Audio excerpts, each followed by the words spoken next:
allow me to throw out a hypothetical. Go It's ahead. not going to include the name of a player. Again, I'm being a good boy tonight.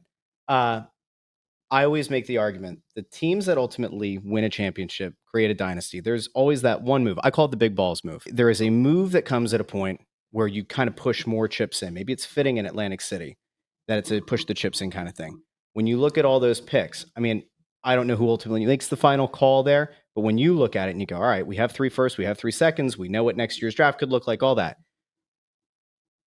How apt would you be to looking at Danny and Jonesy if they say, hey, we're going to have to give up a lot, but we think the guy that we're going to go after is worth it? Or do you look at it and say, all right, we got to be let's be a little bit more cautious. We have all these assets. Maybe we can get value across the board. Like where do you land? Well, let me start. I wholeheartedly agree with your perspective that at some point you need to make that big move. And if you think of the strategy that these guys have laid out, we freed up cap space. We do have all these picks.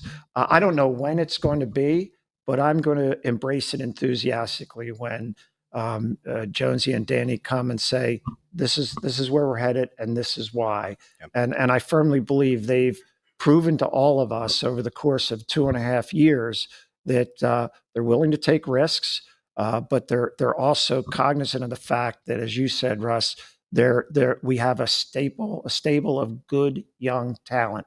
So we've got to be mindful that we don't want to upset the build that we have going on.